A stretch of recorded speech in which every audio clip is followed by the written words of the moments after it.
Halo, kembali lagi dengan kami Java Football. Kali ini kami John dan Cok akan ngosan ya. Ngosan kali ini kami akan membahas Persebaya niat juara. Nah, bagaimana ceritanya kok Persebaya gak niat juara ini? Oke, kita saksikan saja bersama. Nah, sesekali kita membahas tim selain dari Jawa Tengah ya, dikarenakan tim Jawa Tengah sudah kita bahas semua kemarin-kemarin. Ya, walaupun nggak semua sih sebenarnya, memang tim-tim yang menurut pandangan kami yang sudah punya potensi ataupun memang sudah prospek lah ke depannya akan seperti apa itu sudah kita bahas. Dan klub-klub di Jawa Tengah masih belum banyak persiapan, soalnya memang liga saat ini sudah berhenti ataupun sudah selesai, baik Liga 1, Liga 2 ataupun Liga 3. Jadi daripada ngapain ya, kita sesekali membahas tim di luar Jateng. Nah, yaitu Persebaya. Nah, tim dari Jawa Timur. Tim dari Jawa Timur ini, Persebaya ini ya tahun ini sebenarnya mereka juga ngebet juara, tetapi memang gagal dikarenakan ya memang banyak faktor ya. Tim-tim dari Bali United ya mungkin karena corona lah, kalau saya bisa menyebutkannya itu sih sebenarnya. Kalau faktor para pemainnya diambil timnas itu juga berpengaruh, tapi nggak banyak sebenarnya, tapi ya nggak tahu juga sih kalau itu. Nah, di akhir kompetisi Persebaya Surabaya ini bahkan banyak sekali kehilangan pemain.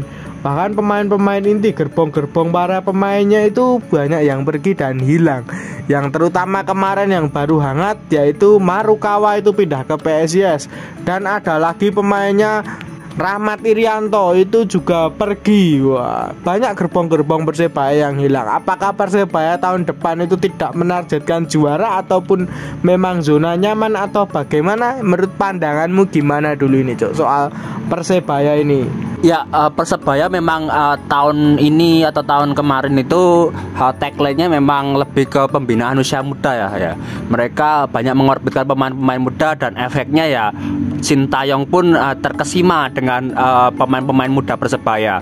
Tapi ini juga problem sih. Banyak pemainnya dipanggil timnas ketika kompetisi juga berjalan. Nah, ini kan sebenarnya ya salah PSSI sebenarnya ini, karena tidak sinkron antara jadwal liga dan jadwal timnas. Nah, tapi sayangnya Persebaya untuk tahun ini banyak kehilangan pemain-pemain kunci ya. Untuk tahun kemarin sebenarnya sangat bagus sekali lah ya, dengan materi pemain muda tapi bisa masuk 10 besar ya, 5 besar lah ya. Itu luar biasa dengan skuad muda loh ya. Jangan bandingkan dengan Bali United yang mungkin skuadnya sudah matang semua, pemainnya kelas 1 ya. Tapi untuk tahun ini atau kedepannya itu susah. Persebaya ditinggal gerbongnya. Gerbong andalan yang pertama adalah ya yang lagi hangat Marukawa yang hijrah ke PSIS. Terus Rahmat Irianto juga hijrah ke Persib Bandung. Dan ya pemain lokal andalan lah ya, Kambuaya. Ini pemain favorit Sintayong ya, di AFF kemarin juga pindah ke Persib Bandung. Nah, ini wah kerugian besar lah ya. Keluar tapi untuk masuknya pemain juga belum ada gerak-gerik. Ya, betul sekali ya. Dengan keluarnya 3 pemain kunci Persebaya tersebut, mungkin Persebaya serasa sangat kehilangan ataupun mungkin sangat ibaratnya kehilangan pemain inti. 3 pemain tersebut itu di kemarin itu sangat penting sekali ya bagi Persebaya. Apalagi Marukawa, apalagi Rahmat Irianto dan Kambuaya itu sangat penting sekali untuk Persebaya.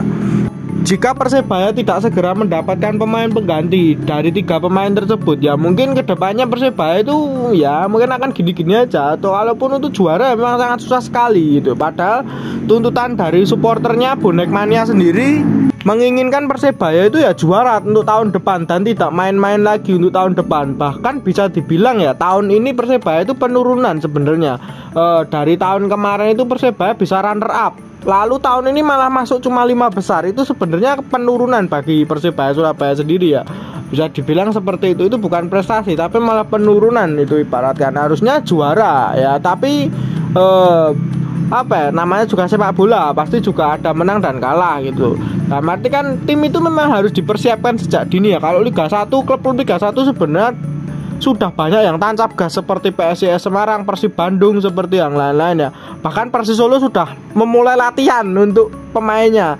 Pemain-pemain lawas itu sudah mulai ikut latihan, saya dengar kabar kemarin. iki rung kompetisi rung resmi kapan mulainya malah wis latihan dhisik. Ya, ibaratkan seperti itu juga langkah yang bagus untuk kedepannya sebagai klub-klub sepak bola Indonesia ya. Memang harus seperti itu. Kalau Aji Santoso akan diperpanjang lagi oleh Persebaya ya, sebaiknya memang harus segera cari pengganti ya, seperti penggantinya Marukawa dan lain-lain. Menurut pandanganmu gimana nih Cuk? Kalau tidak cari pengganti ya target Persebaya malah bisa melorot lagi nih, malah bisa masuk 10 besar ini. Bahkan untuk persaingan Liga 1 musim depan kan sangat ketat sekali ya. Ya kalau melihat rival-rival Persebaya di 10 besar ini kan, terutama PSIS Semarang, terus Arema FC, Persija Jakarta, Persib, ini sacet lah ya. Yang terutama lagi hangat itu kan PSIS ya, baru selesai kompetisi 2 hari 3 hari langsung mendatangkan 2 bintang lah ya. Ya bintangnya Persebaya sendiri yang diambil lah ya, Marukawa dan Fortes lah ya, Fortes dari Arema FC. Terus dari Persib dia mengambil gerbong Persebaya lah, 2 pemain kunci yaitu Rahmat Irianto dan Kambuaya. Terus Persija baru mendatangkan Hansa Muyama Pranata sama Firza Andika. Terus Arema mendatangkan Evan Dimas dan lain-lain lah ya. Ini sinyal bagi Persebaya. Ini kapan tang ini? Jangan sampai manajemen ini blunder ya. Tahu sendiri nanti kemarahan bonek bagaimana kalau Persebaya itu sampai melorot prestasinya tahun depan. Ya betul sekali ya, bisa dikatakan itu berbahaya sekali ya. Ya tahu sendirilah manajemen itu seperti apa ketika nanti prestasi dari Persebaya ini turun ataupun melorot ya.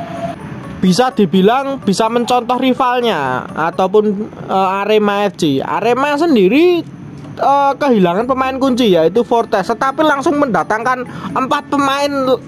Wah, saat itu juga Evan Dimas dan lain-lain, banyak bintang-bintang juga yang sudah mendarat dan diincar oleh Arema FC sendiri.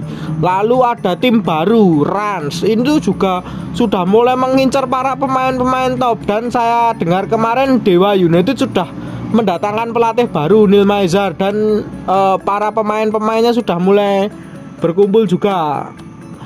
Bahkan saya lihat kemarin itu top skor Liga 2 Sugeng Effendi juga masuk dalam skuad Dewa United.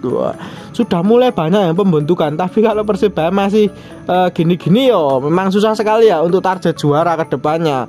Padahal bisa dibilang supporternya ke depan ini ingin bertargetkan Persebaya ini juara. Tapi ya kita juga tidak tahu Persebaya akan seperti apa. Ya minimal sebenarnya AFC lah. Tapi kalau AFC untuk Persebaya, sekelas Persebaya ya harusnya juara ya. Tim ini sudah terlalu lama di Liga 1.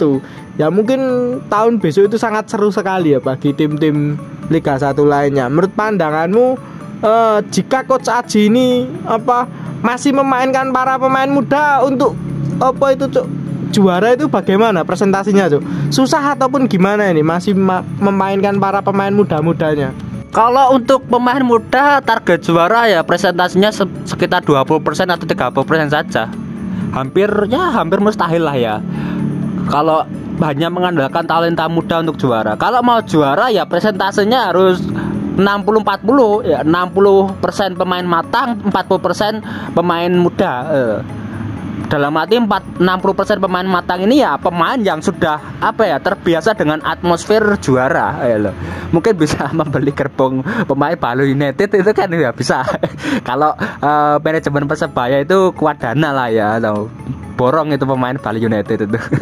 Lili Pali, Sepaso dan lain. Tapi apakah Bali United mau ya? Kayaknya juga nggak mau. Mereka juga nggak ingin tahun depan itu melorot prestasinya. Tentunya mereka itu mau mempertahankan gelar juara. Betul sekali ya, ke depan memang Persebaya harus merekrut pemain-pemain yang punya pengalaman tinggi ataupun memang prestasi tinggi ya pemain tersebut. Ya jika masih menggunakan pemain muda dan mengharap pemain lokal ataupun kucing dalam karung pemain asing, ya mungkin ke depannya susah sekali. Untuk mendapatkan Marukawa 2 kali itu sangat susah sekali sebenarnya. Pemain tersebut itu saya lihat-lihat baru datang langsung iso nyetel dengan Persebaya Pak. Jadi top mentok ibaratnya.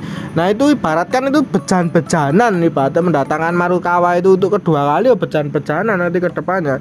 Jika tidak dipantau terlebih dahulu dan diamati terlebih dahulu itu pemain asing ya asal-ngasalan. Biasanya Indonesia seperti itu, Pak. Dan kayak gitu ya, harus dievaluasi lah untuk klub Persebaya jika ingin juara untuk musim depan. Nah, mungkin itu dulu saja perbincangan kita. Jangan lupa like, comment, dan subscribe.